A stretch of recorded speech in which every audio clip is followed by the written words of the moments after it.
and welcome to the haunting place.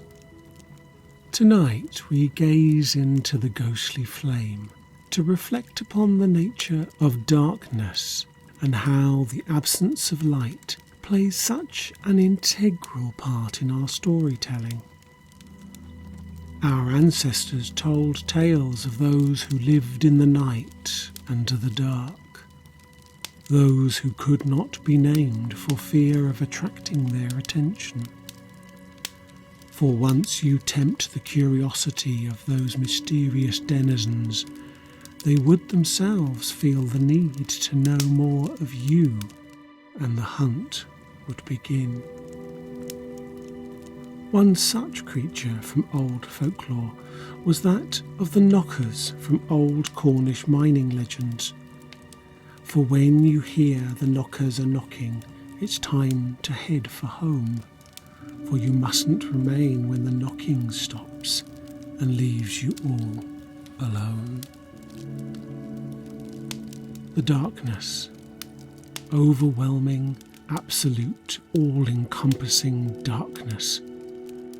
We spend too much of our lives in the dark, waiting for the light that comes only when it is too late and the last breath draws near. Humankind reaches for the light, seeking to bathe in the sun and the open air, whilst all the while being shut in with the dark. For it is always there, waiting in the background, biding its time for those moments when the curveball is thrown and we let the darkness in. The moment we are cast into darkness, many people experience an intense feeling of fear. Others become aggressive or even excited by the palpable sense of not knowing what is in here with us. However, within hours of being alone in the dark, the hallucinations start. Lights appear, flickering and movement, shapes, even complex scenarios or full-blown multi-sensory apparitions can loom out of the blackness. Terrifying imagery can overpower the person, from demonic creatures to shadowy threats that unexpectedly leap out from the dark. This is only increased as the brain's neurochemistry gets progressively wilder and the brain begins to rewire itself. For centuries, miners have toiled away in almost complete darkness. Lit only by candlelight, they worked grueling hours in the cold, damp half-light of the mine, constantly chiselling away at rock as the strain on their muscles and the frigid air gradually sapped their strength. Eventually, desperate for sustenance, they might be tempted to nibble at the animal fat of their candles. Yet, to eat too much would mean they did not have enough light to get themselves out of the mine. Many a miner has found themselves trapped in the darkness as the capricious flame of their last candle wavered and died, casting them into the black, alone with the phantoms that come. Despite the revenants of the light-starved brain, there is another phenomenon that occurs down here, deep below the surface, for miners talk of the knocking sound that comes when danger is near and death is breathing at your neck. The tap, tap, tap of the knockers signal a terrible fate is but moments away, and as it gets louder, closer, and more desperate in numbers and volume, frantically pounding out the cogency of retreat, a deafening cacophony of percussive, hammering terror, now more felt at the core of one's very being than simply heard. But worse still is when the knocking stops and only the silence remains. For in that moment of peace, of respite, death is here and fortune is lost. The next sound a miner left in the silence will hear is the inevitable creaking of a mine about to collapse, and the wheeze of their breath quicken as they brace for the implosion that smudges them from the world.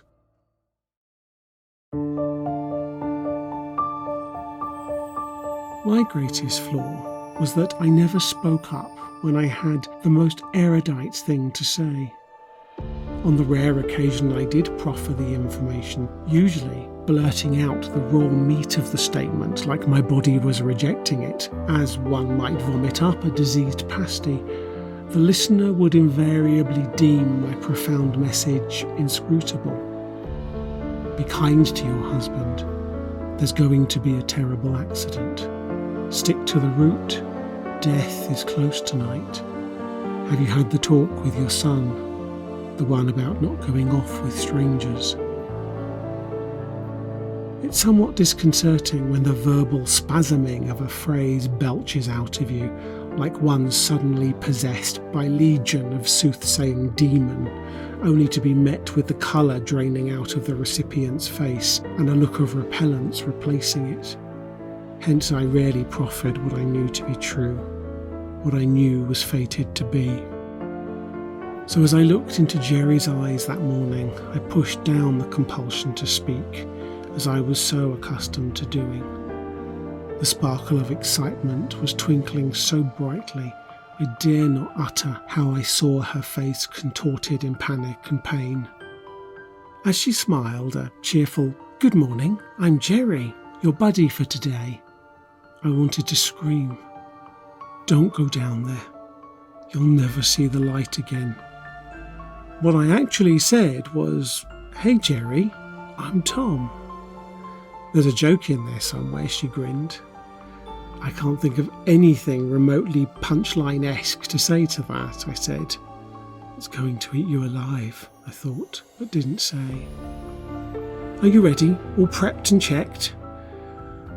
"No. It's going to be a screaming bloodbath down there." "Of course, all prepped and checked," I replied. Suddenly we heard a commotion. A scuffle had erupted ahead of us. Violent, almost animalistic screaming came from within the entrance to the cave. This was unlike the scream one might expect from a human, because the sound came on the in-breath. Somebody was attempting to cry for help whilst fighting to get breath into their lungs. Everybody ahead of me in the queue to enter the cave took a step back. We watched, pensive and all instinctively mimicking the struggle for breath, feeling the airways constrict as fear started to rise up in all of us, like some savage contagion. One person, then a second, then a third, hurriedly squirmed from the jagged hole in the ground, regurgitated from the earth as though propelled from some underground boil that had just burst. Transfixed by this strange reality, we tried to make sense of the commotion before us. Finally, a fourth person scrambled out, gasping for air, as though they had just broken the surface of the sea after being trapped underwater.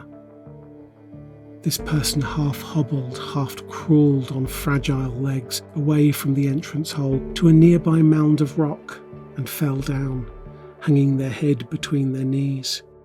"It looks like he's seen a ghost," I murmured. "I'll go see what happened," Jerry replied. "He's a novice, so something's more than likely spooked him." I watched as Jerry walked over and crouched down next to the man, talking quietly with him and gently rubbing his back. "Imminent death is what spooked him," I whispered on the in-breath, so no one could hear. I looked back at the cave entrance and saw the 3 other people quietly descending back down. All were solemn. Smiles were replaced by frowns, as tension rippled through the group like a spark of electricity. When Jerry returned, she explained that he'd had a panic attack at how dark it was down there. The 3 cavers behind had to back up to let him get to the surface. "That often isn't an option," she explained, "but it got a bit frantic. The guy was kicking and fighting the person behind him in his desperation to get out. That's really bad form. We won't be inviting him back anytime soon. She paused for a moment and then looked me in the eye. You've been caving before, haven't you? First time, I admitted. Oh. Jerry looked down and, catching herself, her eyes darted back up to meet mine. You'll be fine. More than fine. I watched that hideous contortion of her face again and knew that she would not. I felt the tension in my stomach grow. The knot of doubt was becoming overwhelming, so I swallowed it down, as I had done in life so many times before, stifling the emotion that I knew served me best, forcing a smile on my face. I pictured all the occasions I'd been hiking, climbing and mountaineering. My transferable skills would help me face the challenges ahead. We inched forward as more people disappeared down into the gaping moor, until it was Jerry's turn. See you down there, she grinned. Catch me if you can. I watched as Jerry perched on the edge of the gaping moor, her legs dangling down into the darkness of the unknown. She put on her caving helmet, pulled the chin strap tight and switched on the head torch. I peered down into the black void below and stared, transfixed, as Jerry leant forward, put her hands around a large piece of rock to her side. She took several sharp but deep breaths and carefully lowered herself down to a ledge. Within seconds she was gone, swallowed into the earth. Out here, the cave descent would have been described as a challenging scramble, but lowering into the dark void felt like an entirely different experience. I felt another ripple in my stomach, far stronger than before, and noticed my heart beating hard against my chest. I let the tendrils of doubt creep into my thoughts, knowing I was about to make a big mistake. But in my incapacity to warn anybody of the impending danger, perhaps I could bear witness to the events of this day, offer support and words of kindness to those ahead of me who were about to die. Or maybe I was just being foolish and imagining trifles that were mere figments. The outdoor experiences I was heavily relying on slipped away from me like a shadow dissolving into nothing, as if upon entering a darkened room. I heard Jerry call, her voice floating up from below, a distant sound ascending from the depths of the cave. It was faint, with a slight echo. Her tone lacked the confidence and strength of a few minutes ago. My instincts were screaming at me with every nerve in my being that I must not follow Jerry into that cave. Tuning out those silent howls of foreboding, I gritted my teeth and told myself it was now my turn. Glancing over to the guy who had scrambled out a few minutes earlier, I felt a profound, overwhelming need to join him on the nearby rock. I jammed the thought into myself as far down as it would go, and without thought or autonomy, I mimicked the movements Jerry had performed moments ago. An emotionless contraption fulfilling a pre-assigned set of motions. I sat on the edge, put my helmet on and activated the head torch. Taking a deep breath, I savoured the fresh morning air one last time before starting to climb down into the nothingness.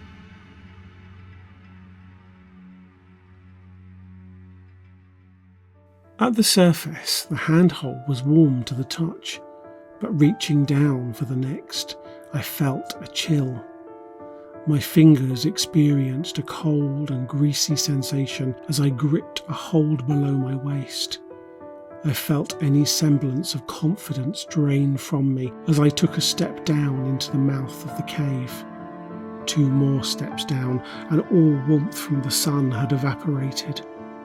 I was wearing 3 layers of clothing, but the coldness in the cave sliced straight through to my skin like a knife cutting through butter. I shuddered and felt unwelcome goosebumps burgeoning on my skin. Climbing further down, I eased myself around a slight contortion in the rock. Instantly, all light from the surface vanished, leaving only the vague half-light from my head torch. Every fibre in my body was urging me back to the surface, like a helium balloon released to the sky. It took every ounce of strength to force myself downwards. The hard knot had now settled in my stomach, which started to ache. With this dull pain came realisation that all my training and previous outdoor experience was not sufficient to prepare for the mental challenges ahead. The entrance to the cave had been the size of a manhole cover, but climbing downwards the space steadily narrowed, as though the sides of the cave were trying to squeeze the air from me, as a callous fist might extinguish the life from a small creature. The hands and footholds were large and easy, but the gnawing cold and the absolute darkness, save for the narrow beam from my head torch, was sapping my energy and psychological reserves. "You're doing great," I heard a welcoming shout from below as Jerry called up. "Another 20 feet down and you'll be here with me. Watch your hands and feet, there's some water on the rocks below you." Grunting in reply, I carefully edged downwards. My internal voice was in full flow, telling me to admit defeat and get straight back up to the surface. It took another burst of mental reserve to ignore its agitated tone and climb down to the tunnel where Jerry was waiting. In the haste of scrambling down, my foot slid on a greasy rock. The sound and the urgent realisation chilled me to the core. Grabbing and hugging a hold with my hands, I pushed my face and body hard into the side of the cave, where I remained paralysed. My clothes were now wet to the skin, and the warmth of the morning sun was a distant memory. Taking a shallow breath, I tried not to inhale the damp, mouldy smells that saturated the stale air. It's just a moment like any other moment. Like all those other moments, I told myself. Suddenly I felt a warm hand on my lower back. The space opened up slightly at the bottom of the climb, and I stepped down into a soft, muddy surface, with Jerry standing at my side. We were like two commuters on a packed train stuck in a tunnel, pressing uncomfortably together. "Well done. You made it down in one piece," said Jerry with a comforting chuckle. "Are you all ready to enter the cave?" "Enter the cave?" I said incredulously. "I thought that had started 5 minutes ago when I climbed through that bloody hole above." I could not tell if Jerry was joking or not, and my sense of humour had evaporated with the precipitous drop in temperature. "Sorry," Jerry replied. "That was just the descent to the start of the cave. This is where it really starts to get difficult. Our adventure really begins now. Do you see down there?" Directing her head torch to the ground. A small shaft was illuminated in the side of the cave. It had the dimensions of a coffin. "We're going down there next. It's faster than the main route, but it's a tighter squeeze for a while, a little less roomier. It does open out in about an hour. This is where the real caving experience begins." "An hour?" my thoughts hissed in reply. I strangled them in my throat, only managing a nod in reply. With that parting comment, Jerry crouched down, stretched her hands forwards like a diver on a board in a swimming pool, and slithered into the tunnel.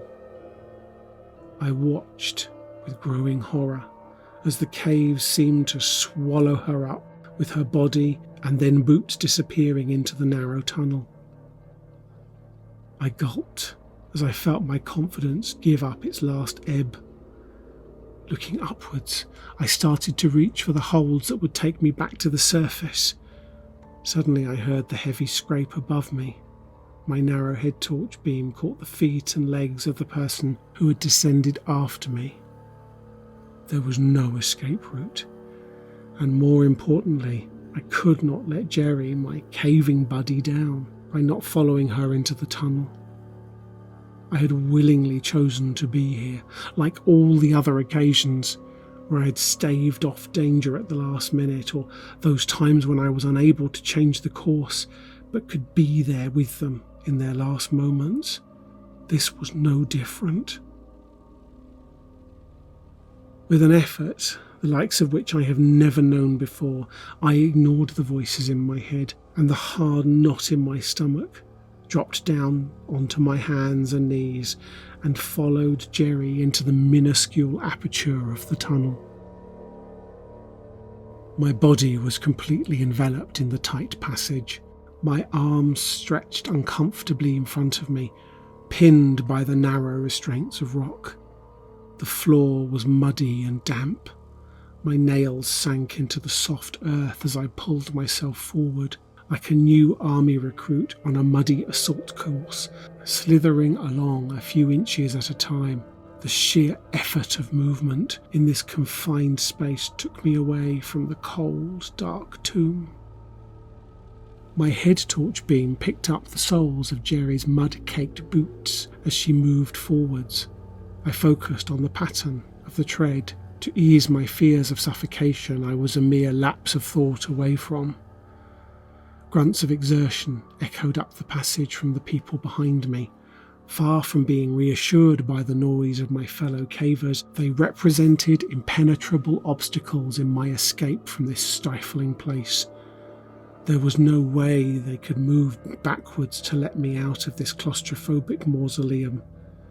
My only option was to crawl and squirm and claw further into the depths of the earth. Suddenly Jerry stopped moving, and I crawled up so close that my nose was almost touching the sole of her left boot. The next breath was saturated with the musk of the earth. The walls of the cave started to close in. "Wait up, guys," Jerry shouted. Her voice had a distant quality to it, as though she was calling from far away. "The person ahead of me has got stuck. I'm going to try and talk him through. It's a tight spot." A painfully long, anguished cry filled the air and sent a sharp buzz of terror ripping through me. All the nearby cavers could just about make out Jerry's voice as she spoke calming, practical words to the caver ahead. Then a second cry, bordering on a primal scream, vibrated through the tunnel.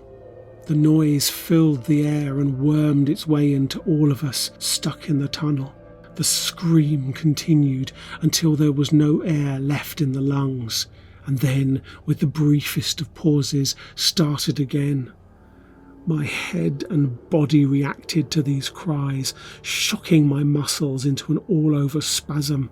I had to get out of here right now. I fought against the rapidly rising sting of terror within me, building like a volcano ready to erupt. Its queasy hold raged through me. My inner voice went into overdrive, demanding that I get to the surface at all costs. Beads of sweat sprang up all over my body and I began to shake uncontrollably. "Help!" I gasped. "I need to get out of here. I need to get out!" I repeated my pleas. "Help! Hey, you behind me, can you hear me? I need to get out now." "Sorry, mate, that's impossible," came the reply. "There's another 3 people behind me and we can't crawl backwards. We're stuck here until the guy gets himself out of the jam. The only way forward is about 50 minutes crawl until we get to a space wide enough to turn round." His words, practical and impersonal, sent me into a further panic. He clearly didn't understand. I had to get out of this crypt very fast, by any means possible. I tried to inch myself backwards, but this was nearly impossible, and I was halted by an angry shout from the person behind me. "Hey, didn't you hear me, mate? We are not going backwards. Wait where you are. Chill out." I was a trapped animal, with no capacity for fight or flight. I felt a wave of nausea claw through me, and I strained for breath in an attempt to stop myself from throwing up. No way forwards, no way back, rammed into a coffin-sized space I had foolishly chosen to enter. I gritted my teeth and sank my chin into the soft mud. And there I lay for what felt like hours, paralysed, suffocating, with nought but the sound of my pounding heart in my head and my chest, and the wretched urge to vomit filling my every moment. When the man in front managed to free himself, a collective intake of breath pulsed back along the queue as we started to move once again. Jerry effortlessly snaked her way forwards, navigating the tight section of the tunnel with nothing more than a slight hindrance of her progress. Then it was me. This clenched fist of a shaft already pinned me, but there was a jagged narrowing of the aperture, a serrated crest of rock that seemed impossible to traverse. I felt the frigid stone pinning my chest, pressing against my lungs' attempts to expand, and I reached through, feeling around for some form of purchase to pull myself past the ridge. My head slipped through well enough, however. I found myself needing to twist my shoulders to get one past the narrowing. With one arm and shoulder through, the other side followed. Any error here and I would be wedged into the hole by my chest. I inched onwards, expelling every drop of air from my lungs to keep my chest as small as possible. Clearing my ribs and abdomen, I was only one pull away from being able to inhale again. My head throbbed and vision began to fade, and then my pelvis connected with the jagged knife of stone. I squirmed, as Jerry had done moments before, yanking forwards with a desperate, primal need to breathe. This burst of strength brought my hips forward and allowed the ridge to dig deeply into my flesh, hooking under the curve of my right hip. I felt the agonizing squeeze of rock bear down like the jaws of some massive predator, and my lungs spasmed uselessly against the crush. A cold realization came to me. I was completely jammed, unable to move, to breathe, or to cry for help. I slowed my thoughts. A rational instinct, that of survival, washed over me. It was less the acceptance of my fate and more some primordial drive to shift my body in ways that were unfamiliar. Gradually I was able to ease far enough to sip a little breath into my lungs. In this position I could breathe if I stayed calm, and filled my chest slowly, steadily. I was exhausted. Not a shred of force or will left in my arms or legs or fingers. I wilted into the thin layer of mud below me and waited for any ounce of strength to return. I knew no amount of panic could help me now, and remaining prone was my only option. I heard Jerry speaking to me, but her voice faded into the background. Another voice, one that stemmed from within me, a memory, took over. It was the last words my wife had uttered before I left the day prior, ready to embark on this adventure. It was one of those moments when all you want, all you need is a touch of kindness, a little compassion, expressed through gentle reassurance or heartfelt encouragement. What she spat behind me was cruel, painful to hear, savage in the echo that reverberated in my head now. The recrimination for going on this trip was all that seemed to matter for her in that moment. No thought for the peril that came with it, or the fragility of my return. Just a little kindness would have been an inch of warmth in the cold, dark brace of this tunnel. Why was I not given the choice of traversing the other route? Roomier, Jerry had said.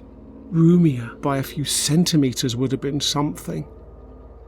And what would I give for those minute drops of space now? My reverie found its way to my parents. What would they say about me getting trapped by the hips in a cave, deep underground with nought company but a bunch of strangers? Strangers who were now talking at me, carefully attempting with fraught pragmatism to guide me from my predicament with words alone. Like words could unhook me from the rock that was now surely puncturing my flesh. A pneumatic drill or some TNT, but mere words? And then came the silence. A hush pervaded over our small group of gridlocked moles. No, not a silence.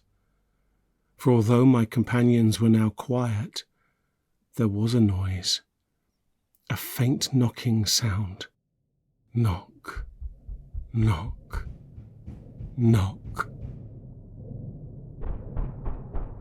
"We've got to get out of here," Jerry stated with an assertion that said, "I'm leaving you here, so get yourself moving, or you'll be here alone." I heard a commotion back down the shaft as the person behind attempted to manoeuvre themselves into the person behind them. The knock grew louder and more urgent. The man behind, who had only moments before been so adamant they could not move backwards, was indeed attempting to reverse through the cranium off the caver behind him. Shouts and screams started to get louder, hungrier, tainted with blind terror, and the knocking got louder. Then silence.